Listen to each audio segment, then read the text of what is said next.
Hay cosas en la vida que tienen que tener un final, ¿verdad? Tienen que tener un final. Decía Héctor Lavoe, todo tiene su final. Todo tiene su final, pero sobre todo en los grandes espectáculos, el final es el cierre, ¿verdad? Así es. El cierre.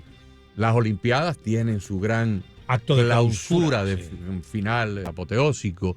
En una corrida de toros, el final es cuando ya el matador logra meter la espada y el toro cae. Yo no puedo concebir que un proceso electoral venezolano tan sorprendentemente exitoso, ¿no? Primero las primarias, la consolidación de una sola candidatura, de una mujer que había sido de cierta manera rechazada por el estamento político opositor tradicional, la tenían ahí soslayada y se convierte en la gran figura, que logra dar la estocada final en las elecciones y cuando todo el mundo se despierta al día siguiente dice ella, aquí están las actas para que nadie se equivoque. Así es. Y las produce.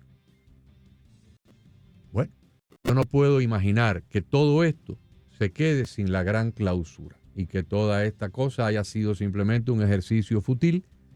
Yo espero que algo pase. A mí me parece, decía un funcionario argentino que he citado hoy en una noticia de Infobae, decía, hay una estrategia secreta, no podemos decir cuál es porque si no dejaría de ser secreta, pero tenemos una estrategia secreta, decía este funcionario argentino del gobierno de Milei, con el cual pues se reunió el señor González Urrutia, que fue el primer país que visitó después de salir de España. Vamos a ver, porque estamos a 4 o 5 días de que esto se desencadene. Sí, hay una conferencia de prensa convocada por María Corina Machado para el día de mañana y se espera que allí se den nuevas señales, porque hay una convocatoria para el día 9. Para el día anterior. El día anterior. Que es el jueves. Así es. Edmundo González Urrutia, antes de llegar acá a los Estados Unidos, emitió un llamado al mundo militar venezolano, incluso haciendo referencia a que él ganó en los centros electorales donde votan los militares. No, y dice en ese discurso,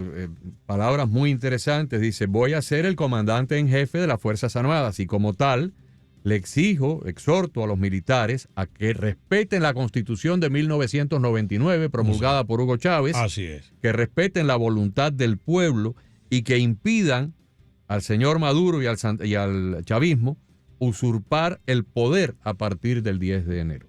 O sea, le está dando un mandato constitucional a los militares. Los militares a lo mejor no han actuado. Uno diría, bueno, para no salirse del marco de la ley y que nadie los tilde de golpistas, pero ya a partir del 10 de enero no. Así es. Y hubo una reunión hoy entre el presidente electo, además de la reunión con el presidente Biden, hubo una reunión con el secretario general de la OEA.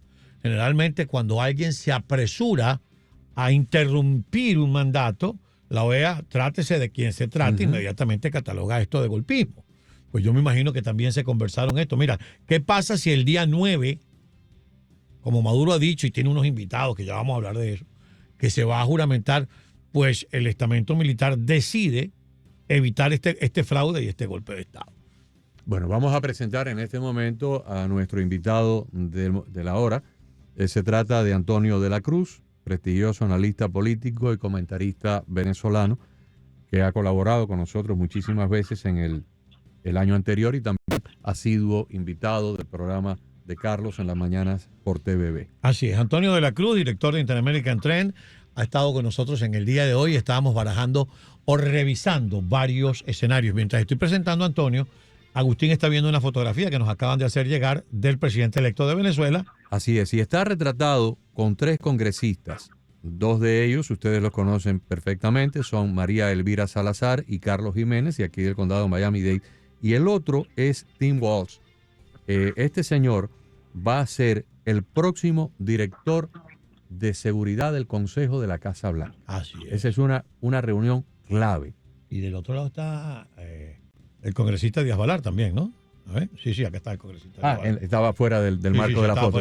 Sí, los 3 congresistas de aquí de Miami, Díaz Balar, Carlos Jiménez y María Elvira Salazar, pero el congresista Walz, que es de aquí de la Florida, está nominado por el presidente Trump para ser el director del Consejo de Seguridad de la Casa Blanca. Esa es la foto que se ha tomado hoy en Mundo González Urrutia, además de la foto con el presidente Biden y en la entrevista salida de la Casa Blanca cuando le preguntaron, ¿usted ha buscado una reunión con el presidente Trump? y él ha dicho de forma categórica, nuestros equipos se han estado reuniendo desde hace ya algún tiempo. Muy bien. Antonio Bienvenido, de la Cruz. Antonio. Muy buenas tardes, Agustín y Carlos. Un placer. Agustín, para ti un feliz año, que no habíamos hablado este año. Buenas tardes, buenas tardes. Antonio, ¿cuál es su opinión sobre todo esto? Mira, la visita de Edmundo González Urrutia a la Casa Blanca y con los equipos de Biden tiene un impacto importante dentro del contexto de la estrategia que se está llevando a cabo conjuntamente con María Corina Machado en Venezuela. Porque el mensaje es básicamente mostrar que el que es reconocido como presidente legítimo de Venezuela es Edmundo González Urrutia, y que va a tener el respaldo de una administración que está saliendo, en la que realmente, si bien es cierto, buscó y utilizó herramientas para buscar una solución política a la crisis venezolana, no dieron los resultados, pero a la final muestran que están comprometidos con la salida de Nicolás Maduro y que respaldan a Edmundo González Urrutia como presidente electo de Venezuela.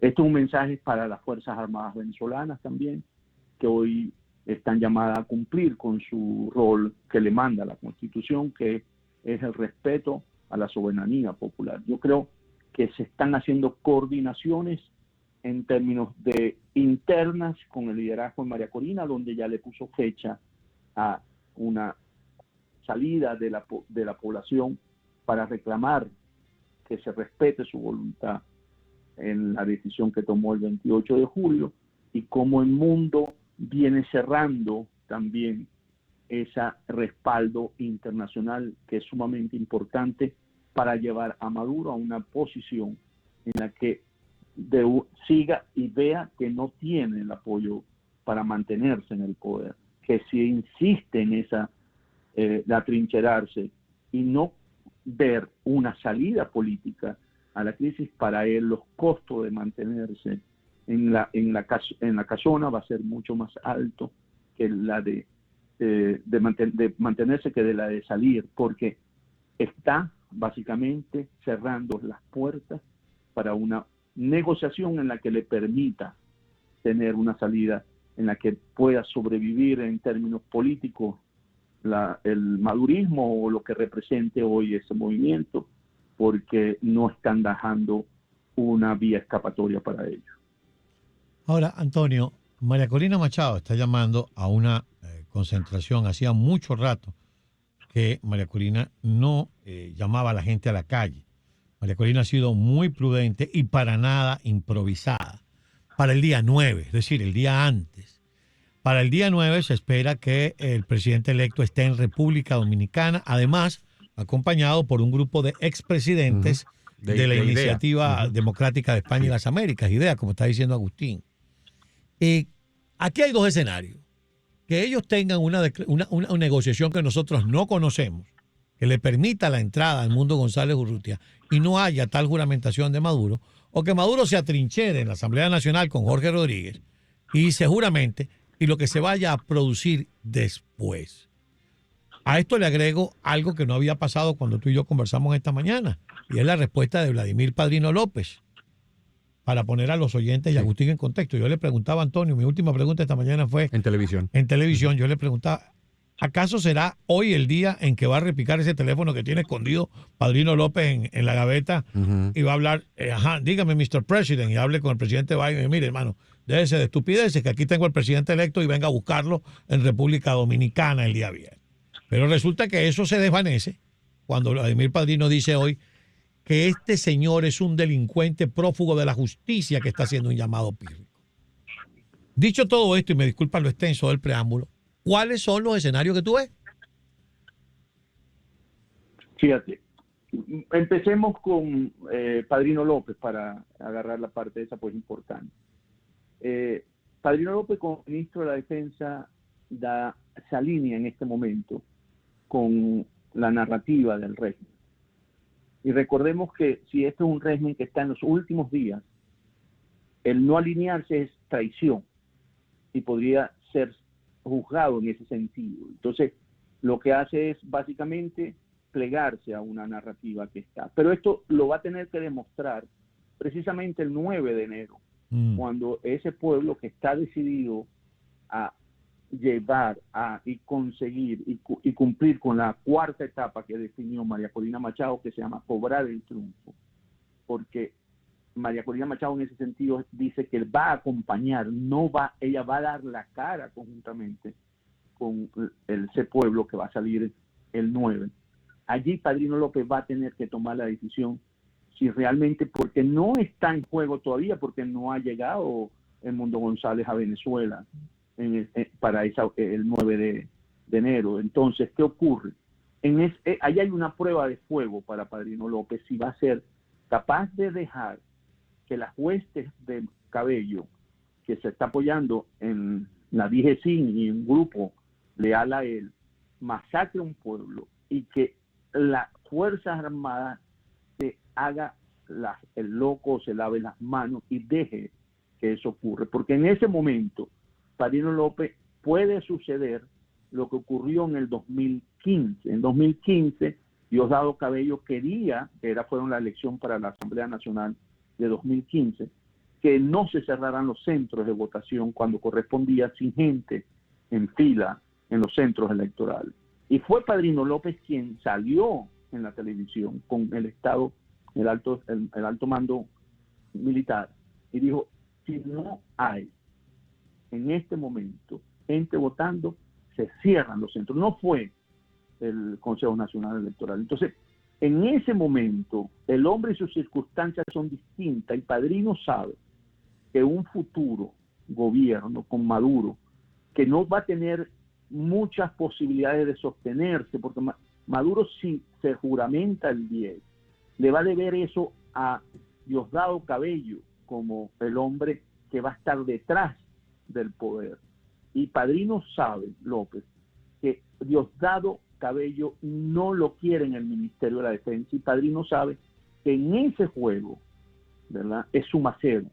Gana Diosdado Cabello, pierde Padrino, y Padrino puede estar viendo su retiro muy próximo después próximo debe ser julio, cuando hace los cambios del Ministerio de la Defensa. Entonces, yo creo que aquí hay una serie de elementos jugando internamente que lo vamos a ver cada día a día. Y pienso que si todo, como está manifestándolo María Corina Machado, hay coordinaciones internas y externas que apuntan, como lo hizo en la campaña electoral, donde le ponían, le cortaban las carreteras, le quitaban los medios de transporte, le ponían multas a los locales donde visitaba, y el pueblo respondió. Yo creo que aquí hay una decisión de un pueblo de cobrar el triunfo del 28 de julio, y pienso que aquí el 9 de julio es una prueba de fuego precisamente para los factores que hoy vemos que están alineados desde el punto de vista de narrativa con Maduro, pero que en ese momento van a tener que tomar esa decisión.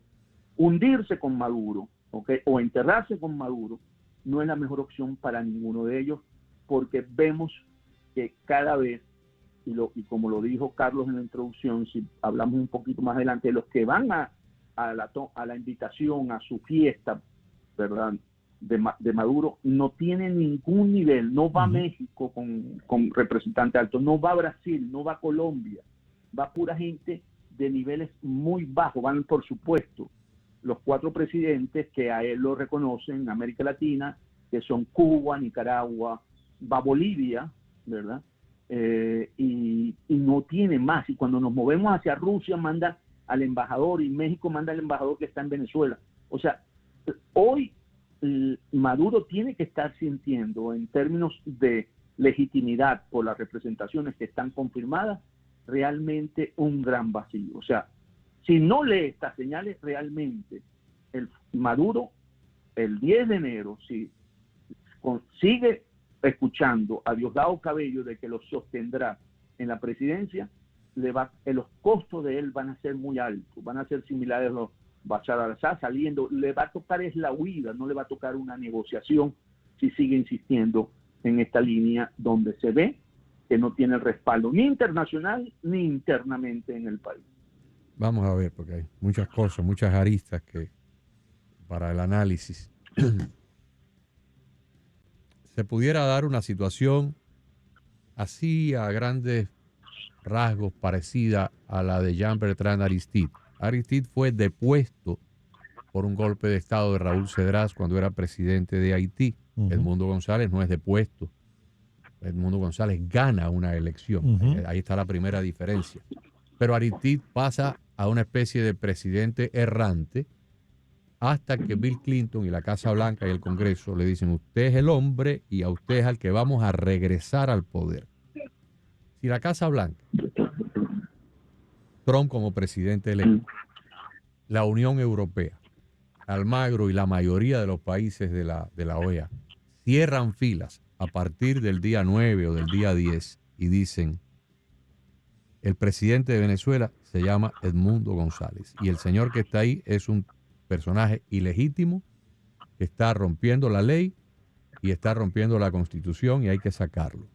Si hay un embargo económico sólido como el que se le impuso a Sudáfrica, no como el embargo de Cuba, que es una cosa titiritesca de papelito, el embargo de Sudáfrica, donde no se podía exportar ni un caramelo, ni entraba un caramelo, una especie de un verdadero bloqueo comercial, una ruptura masiva de relaciones diplomáticas con el régimen de los países europeos y de los países latinoamericanos. No lo va a hacer Colombia, no lo va a hacer México, pero sí lo pudiera hacer Chile, sí lo pudiera hacer Perú, Costa Rica, Guatemala, Uruguay, exactamente. Argentina, Bien, República Dominicana, Panamá.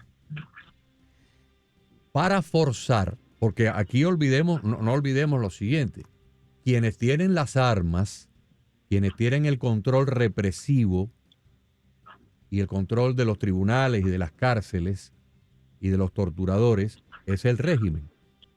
Pero hay un ejército que hasta ahora no ha movido ficha.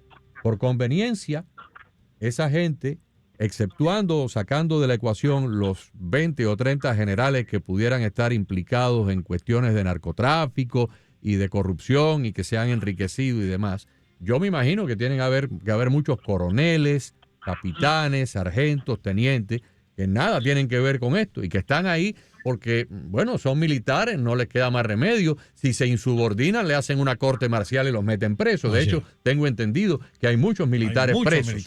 Pero esos militares en un momento dado pueden tener poder de fuego, pueden tener que tomar una decisión.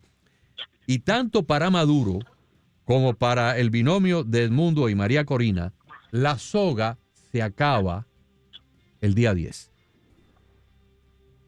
A partir del día 10, Maduro queda ya ante la opinión pública, si se inquista en el poder, como un tirano delincuente.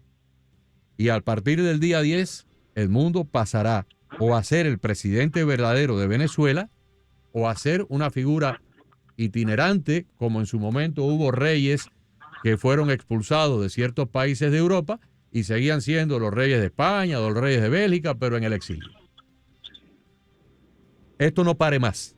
Aquí no hay más nada que buscar. Después del sábado, después del viernes o el sábado, esto se tiene que definir. Y toda esta gran componenda que hemos visto del movimiento opositor por un lado y de la dictadura por el otro, se define esta semana. No aguanta más.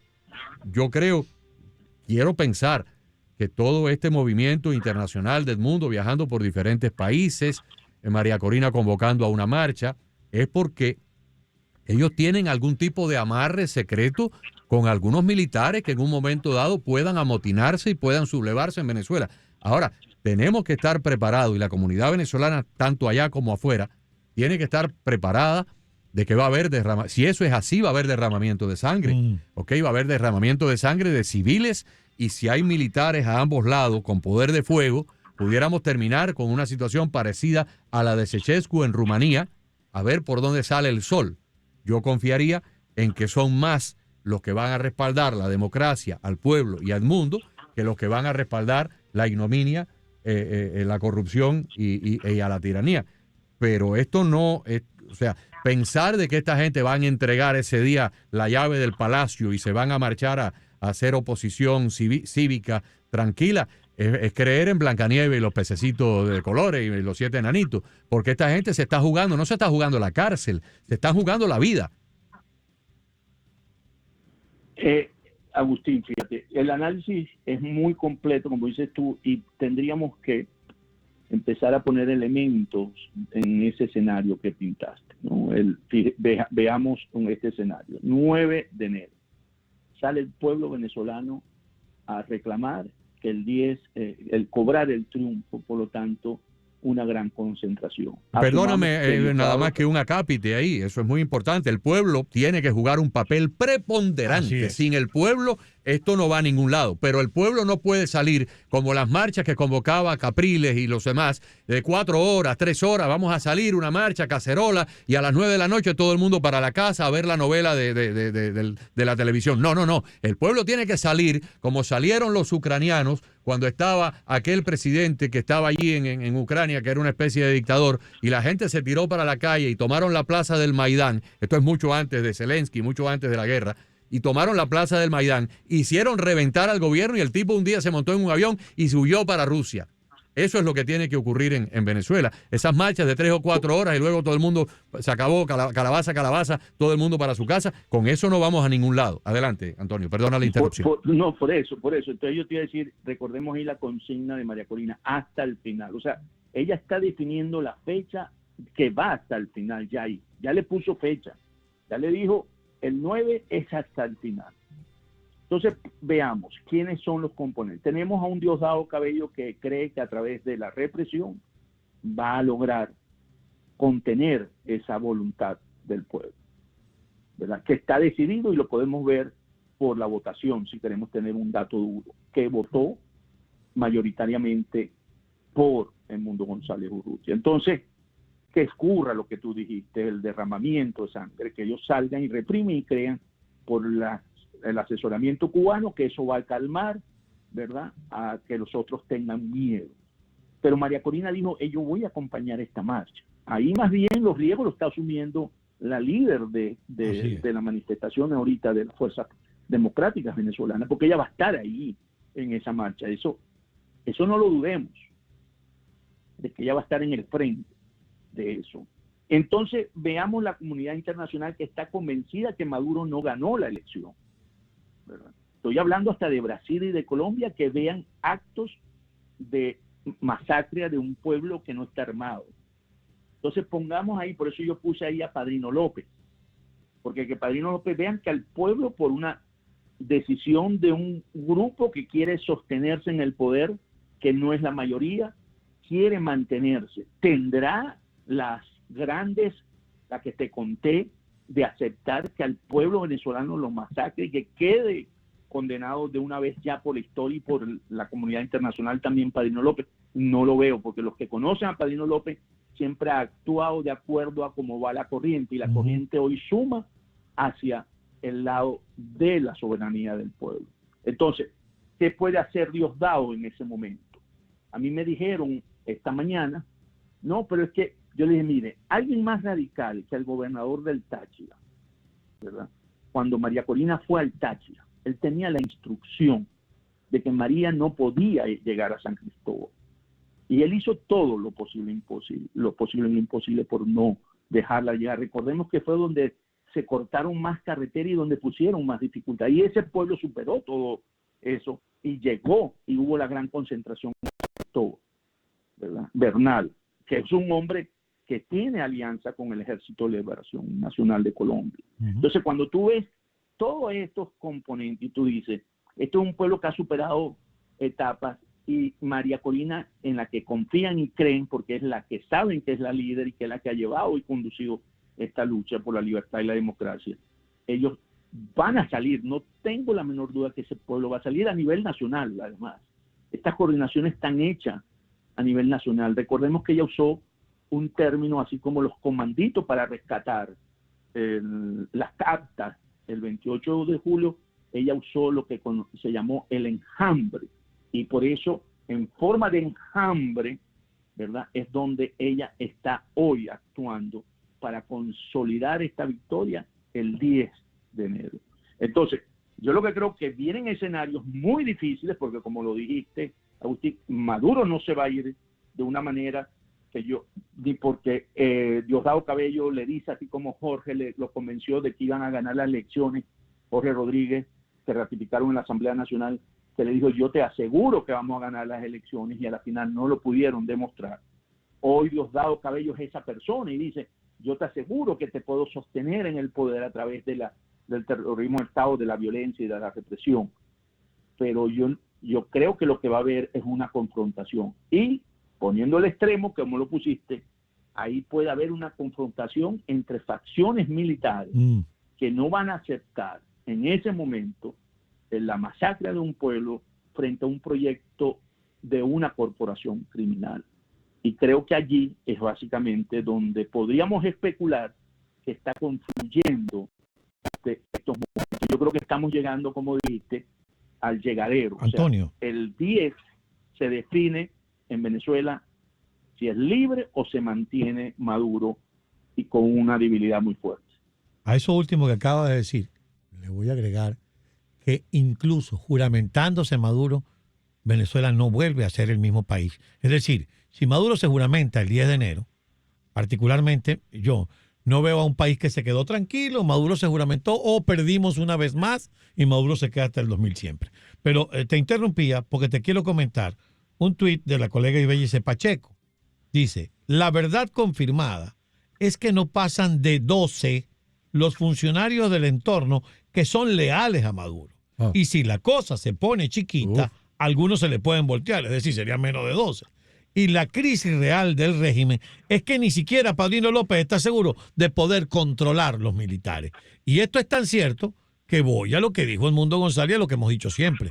Cuando usted va a los centros electorales donde votaron los militares, la proporción es 80-20. Ahora, fíjese, perdónenme que le toca ahora hablar a Antonio, pero quiero hacer un pequeño símil con una situación que está ocurriendo en este mismo momento en otro lugar del mundo por condiciones completamente diferentes, pero hay algo interesante que es pertinente a esta situación de Venezuela y tiene que ver con Corea del Sur.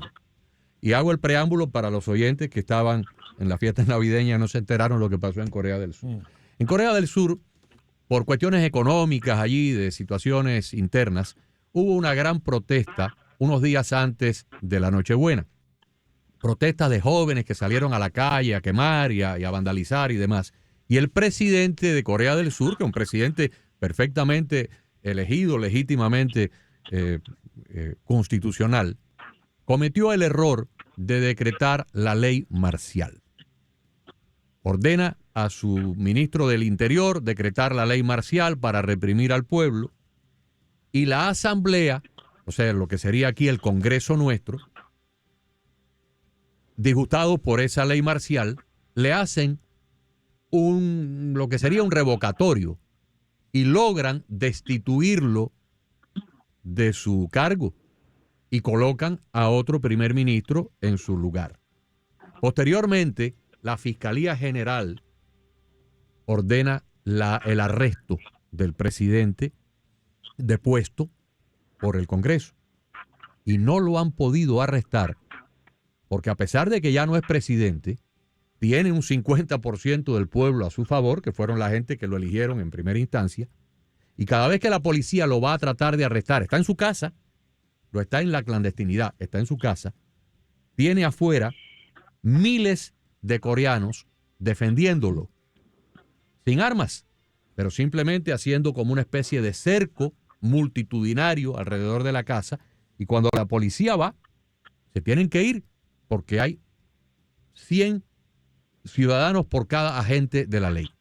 ¿Por qué hago este comentario? Porque si Edmundo González logra entrar en territorio venezolano, logra burlar el cerco aduanal o el cerco fronterizo que tiene o que pudiera tener el chavismo, y logra entrar, aunque sea a un rincón, y logra que el pueblo vaya a respaldarlo y se establecería en lo que se llama comúnmente una cabeza de playa, no necesariamente tiene que ser en la costa, el término cabeza de playa es figurativo, puede ser en San Cristóbal, puede ser en Táchira, puede ser en algún sitio donde él llegue allí y diga, hoy soy el presidente aquí, establezco mi gobierno, no puedo llegar a Caracas, pero lo establezco aquí. Y tiene un número de militares a su alrededor y un número de gente amigo mío, no hay fuerza chavista que pueda destruir eso, destrozar eso, si alrededor del Mundo González hay 200 o 300 o 400 mil venezolanos protegiéndolo. Y no necesariamente tienen que protegerlo con armas, simplemente con cuerpos humanos, porque no va a haber general que se arriesgue a ser juzgado por crímenes de lesa humanidad en un mundo que cada vez por la globalización se hace más pequeño, que salga a defender lo indefendible y a masacrar a cientos de sus congéneres para defender a un tirano que ya está completamente fuera de la ley. Pero haría falta que el mundo entrara y se juramentara, no en la sala de la OEA en Washington o en una Cancillería X, que entrara a territorio venezolano y lo hiciera allí, intramuros. Sí, juramentarse frente a un pueblo. Ese es un escenario que podría estar relacionado dependiendo de los resultados del 9 de enero, en términos de que estando en República Dominicana, ¿verdad?, toman la decisión de entrar a Venezuela. O entrar por la misma, sin entrar escondido, entrar por la misma... No, pero es que a la vez que usted es el presidente, aunque usted no haya tomado posesión y usted es el presidente y en un puerto, en un aeropuerto por allá, por no sé dónde, porque yo no conozco el territorio venezolano, pero tienen que haber aeropuertos donde en un momento dado puede haber una pista suficientemente larga para que aterrice un avión, por lo menos un Gulfstream, no necesariamente un avión grande de pasajeros, sino un Gulfstream. Y llega el señor Edmundo a un sitio donde hay 500 militares y 5,000 gente del pueblo, y ahí establece una pequeña cabeza de playa, y ese es el gobierno legítimo de Venezuela. ¿Carlos? Así es. Entonces eso le permite, ¿verdad?, volver a poner en casi jaque mate al régimen de Maduro. Porque, como lo dice Ibeice Pacheco, el apoyo hoy de Maduro es muy bajo, después sobre todo de que puso preso a niños venezolanos tras las rejas. Ese costo le afectó fue un costo muy alto para él, pensando que podía sofocar las protestas que surgieron después del 28 de julio con gente inocente para meter miedo y no salieran a reclamar el triunfo. Y en ese sentido, hoy, sectores que podían verlo de alguna manera, de aceptarlo en el pueblo, estoy hablando, sectores populares, hoy lo rechazan porque no aceptan que hasta con los niños y jóvenes fueron capaces de llegar por sostenerse en el poder, donde todo el mundo además sabe que lo que han hecho es robarse el dinero, saquear la nación. Entonces tiene muchos puntos débiles para sostenerse Maduro antes del 10 o después del 10. Maduro, por eso digo, está en su etapa final. Él no lo ve, no lo quiere ver, tiene el entorno que le dice, como sucede con todos estos tiranos, y ahí siempre, últimamente lo hizo con Carlos esta mañana, hay que ver la caída en los últimos días de Hitler, esa película tan extraordinaria, como Hitler da órdenes a sus generales, y los generales no se atreven a decir que están siendo derrotados en cada uno de los frentes por temor a ser fusilados, y a la final queda solo. Y eso es básicamente lo que uno puede estar observando hoy con Maduro, que Diosdado Cabello le debe estar diciendo, yo te aseguro, porque se lo hizo Jorge Rodríguez también. Jorge le aseguró a Maduro que él le ganaba la elección presidencial. No pudo, porque no supo leer lo que está pasando en Venezuela. Ese es un pueblo que tomó la decisión de salir de Maduro de forma pacífica, en la lucha no violenta.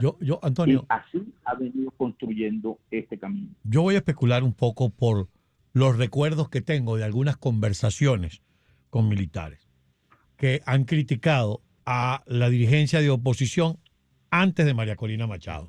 Me estoy refiriendo a Manuel Rosales, me estoy refiriendo a Enrique Capriles, me estoy refiriendo incluso a Juan Guaidó, donde siempre criticaron, primero, que no había un mensaje coherente para el mundo militar, y segundo, que qué pueblo los estaba acompañando. Yo creo que todo esto se va a definir el día 9, cuando los militares, que deben haber conversado o con María Corina, con el mundo, o con los dos, si ustedes sacan el pueblo a la calle y el pueblo pide que nosotros hagamos respetar la Constitución, pues entonces nosotros los vamos a acompañar. Ahora, si sacan 4 gatos, exactamente, nosotros no vamos a salir a perder nuestras carreras militares. A perder la cabeza. Y a perder la cabeza. Claro. ¿Estás de acuerdo conmigo?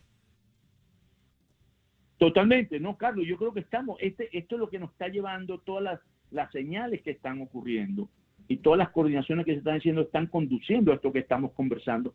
Por supuesto, es un plan secreto, pero uno puede empezar a leer algunas situaciones, algunos actos que pueden ocurrir, porque uno ve lo que ocurrió en el pasado, puede interpretarlo y puede ir concatenando estos eventos. Yo creo que estamos en esto que tú acabas de describir y lo que describió Agustín también como posible escenario, en la que al final Maduro, como lo ha dicho Edmundo González Urrutia, yo me juramento el 10 de enero.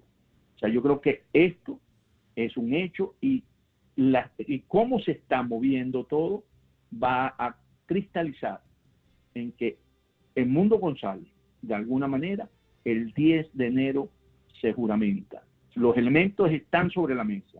Lo que hay es que verlo de una manera de cómo se están moviendo y esto lo vamos a ir viendo día a día. Por supuesto, el régimen tiene mucho miedo, va a actuar con mucha represión y todos los dirigentes que hoy son claves para esta movilización del día 9 deben estar en resguardo porque son necesarios. No puede seguir dándole papaya la dirigencia fundamental al régimen y ser capturados porque ellos, después que María Corina puso el día y la hora y la fecha, deben estar revisando para llevarse a los líderes fundamentales o los dirigentes fundamentales porque saben que ese es el día en que ellos pueden perder el control del país y por supuesto el seguir manejando el poder. Yo no quiero que nadie piense que yo estoy tratando de dirigir a un equipo del Super Bowl desde el sofá de mi casa, y por lo que voy a decir ahora, pero es que el análisis no tiene muchas salidas y muchas alternativas. Si el pueblo no sale masivamente, ustedes se acuerdan aquella marcha multitudinaria de cerca de 1 millón de caraqueños que terminó con un tiroteo en el puente Yaguno, ¿y cuál fue el resultado? Al gran héroe de la patria se le aflojaron los pantalones y agarró un pedazo de papel y firmó la renuncia. Y se fue. Y firmó la renuncia y se fue. Lo que pasa que un militar apegado a la Constitución cometió el gran error histórico de volverlo a reponer en el poder y luego ese militar terminó muerto en una cárcel que se llamó Raúl Isaías Baduel. Bien, no hay, por muy varón que sea un militar, por muy bien puesto que tenga los pantalones y muchos niveles de testosterona que tenga en su sangre, que se mantenga firme cuando vienen 2 millones de personas marchando en su contra. Cuando él ve 2 millones de personas marchando en su contra y él sabe que en el rifle tiene 30, 40 o 50 balas, pero que cuando se le acaben lo van a linchar, tira el fusil y sale corriendo. Esa es la historia de la humanidad. Eso es punto. A menos que sea un kamikaze de esos musulmán que muere en el nombre de Alá y demás, pero ese no es el fenómeno que se está dando en Venezuela. El papel del pueblo tiene que ser preponderante, como decía Carlos. Si salen 4 gatos, una marcha de 3 o 4 horas y por la noche para la casa, ahí se queda Maduro hasta morirse de viejo en el poder. Pero si salen los venezolanos que votaron en esa elección por el mundo a defender el voto. Civiles y militares. Sí, señor, a defender el voto y a decirle, se acabó porque ustedes terminan hoy su gobierno legítimo y a partir de la medianoche hay un nuevo gobierno. No hay fuerza represiva que pueda acabar con eso. Y como dice Carlos, si hay un grupo de militares que hasta ahora no han jugado ficha por miedo a una corte marcial, por miedo a que los metan presos, por miedo a que los juzguen por traición a la patria, pero que dadas las condiciones que ya no van a ser golpistas, ahora van a ser defensores de la Constitución. Y creo que hay un artículo, corríjame si estoy equivocado, que creo que es el 350, que le da a los militares una obligación constitucional de salir en defensa del pueblo. Voy más. El artículo 350 dice, todo venezolano, investido o no de autoridad, sí, señor, tiene pleno derecho de restituir el orden constitucional. Ahí está.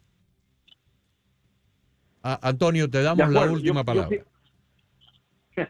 Gracias. Yo creo que estamos en estos momentos que se está haciendo una parte de la historia de Venezuela que va a ser recordada y va a ser modelo para enfrentar estas nuevas dictaduras que han invadido parte del continente. Yo creo que van a haber muchas lecciones que van a ser beneficiosas para la democracia y la libertad de América Latina.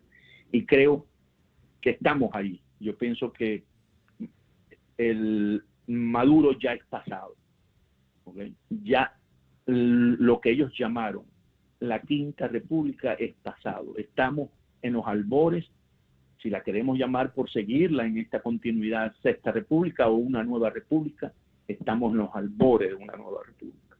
Porque no hay elementos que sostengan que Maduro se pueda mantener en el poder ni el 10 ni después del 10. O sea, todos los factores que uno analiza y observa, haciendo análisis de teoría de juego, cualquiera, haciendo todos los análisis, ¿verdad?, de la ventana de Overton, no da para Maduro sostenerse. Ellos están en la etapa final al no leer la realidad. Bueno, eso también es historia en todos los dictadores que han caído. Entonces, bueno, veremos una Venezuela que va a resurgir con un presidente que va a ser una etapa de transición para poder llegar a la Venezuela que va a ser próspera, democrática y libre. Preparémonos para un fin de semana largo, para inclusive probablemente transmisiones especiales por esta emisora, porque la situación pudiera tornarse efervescente, por utilizar una palabra. Por decirlo menos, noticiosa. Sí, señor. Antonio, muchísimas gracias. Gran abrazo, mi querido Antonio. Igualmente, un placer siempre estar con los dos. Amigos, Antonio de la Cruz, analista político, director de Interamerican Trend, evaluando los diferentes escenarios. Y le voy a decir una cosa, Agustín. Así como tú y yo, y Antonio, y la gente que nos está escuchando, levanta su teléfono celular y se consigue una foto del Mundo González Urrutia con Joe Biden, otra con el asesor nacional de seguridad nombrado por el presidente Trump, otra donde aparece el asesor nacional de seguridad nombrado por el presidente Trump junto a María Elvira Salazar, junto a Mario Díaz Valar, junto a Carlos Jiménez, y dice, espérate un momentico, esto tiene otros ribetes.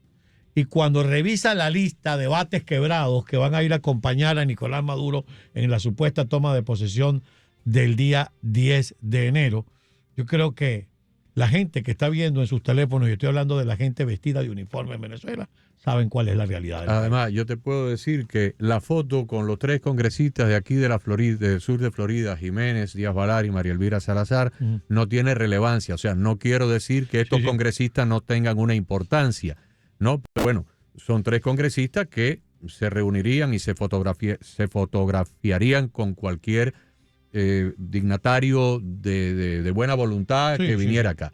Pero si el presidente Donald Trump no estuviera respaldando de cierta manera a Edmundo González, el señor Waltz, que es el nuevo nominado director de Seguridad Nacional de la Casa Blanca, no estaría en esa foto. No, por supuesto que no estaría en esa foto. Por eso aquellas voces que han estado diciendo que el presidente Trump no respalda la transición en Venezuela. Hay un senador, Bernie Moreno, que supuestamente Trump lo que le interesa es hacer el negocio por el petróleo y que se lleven a los inmigrantes delincuentes. Creo que son voces agoreras que le hacen un flaco servicio, por muy analistas que sean.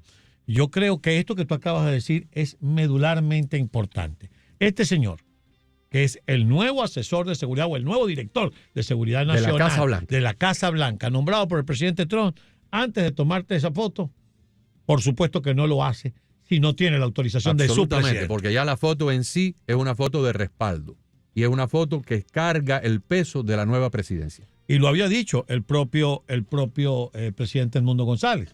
Lo dijo esta mañana saliendo de la Casa Blanca, porque un periodista de la cadena Caracol le preguntó, usted acaba de salir de una reunión con el presidente Biden, ¿usted también se va a reunir con el presidente Trump? Y le dijo, nuestros equipos se están reuniendo desde hace ya algún tiempo con los equipos del presidente Trump.